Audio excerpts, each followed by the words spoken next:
ছাঁচি কুমড়োর এই রেসিপিটা আমাদের বাড়ির সবাই ভালোবাসে, তাই বাজার থেকে একটা কচি ছাঁচি কুমড়ো নিয়ে এসেছিল। চলো এটা রেসিপিটা করা যাক। ছাঁচি কুমড়োটা চলো কেটে নেওয়া যাক।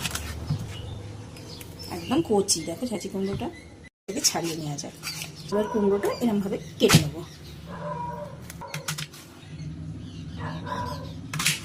চাল কুমড়োগুলো একটু মোটা মোটা করে কেটে নিতে হবে।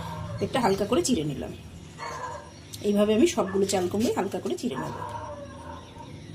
এই ছাঁচি কুমড়োগুলোকে আমি একটু ভাপিয়ে নেব। চলো ভাপিয়ে নেওয়া যাক। চাল কুমড়োগুলো হালকা একটু ভাপিয়ে নেব। এদিকে মশলার জন্য নিয়ে নিয়েছি পেঁয়াজ, রসুন, কাঁচা লঙ্কা, টমেটো, আর দিয়ে দেবো কিছুটা কালো সর্ষে দিয়ে এটা ভালো করে পেস্ট করে নেব। কড়া গরম হয়ে গেছে, এবার কড়াতে দিয়ে দেবো তেল। এদিকে আমার ছাঁচি কুমড়োটা ভাপানো হয়ে গেছে। কড়াতে দিয়ে দেবো কিছুটা চিংড়ি মাছ গোটা আর কিছুটা চিংড়ি মাছ বাটা দিয়ে ভালো করে ভেজে নেব। ভালো করে ভেজে নেব।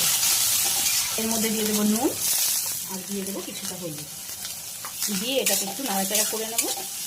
এটা ভাজা হয়ে গেছে, এইবার দিয়ে দেবো করে রাখা মশলাটা দিয়ে এটাকে ভালো করে আমি কষে নেব।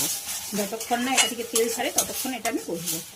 দেখো পুরটা খুব ভালোভাবে টেনে গেছে, এইবার আমি এটাকে নামিয়ে নেব। এইবার আমি চাল কুমড়ো এর মধ্যে এই পুরটাকে চামচের সাহায্যে ঢুকিয়ে নেবো, কারণ পুরটা খুব গরম। চেপে চেপে পুরটা ঢোকাবো। এই দেখো সবকটা ছাঁচি কুমড়ো আমার পুর ভরা হয়ে গেছে। এইবার এগুলোকে গরম তেলে ভেজে নেব। তেল গরম হয়ে গেছে, এবার একটা একটা করে আমি তেলে দিয়ে দেবো। খুব সাবধানে এগুলোকে তেলে দিতে হবে। এবার একটু ভাজা হয়ে গেছে। এই দেখো ফ্রেন্ডস, তৈরি আমার গরম গরম পুর ভরা ছাঁচি কুমড়ো। এটা গরম ভাতে অসাধারণ লাগে। এইভাবে ট্রাই করো, আশা করি তোমাদের খুব ভালো লাগবে।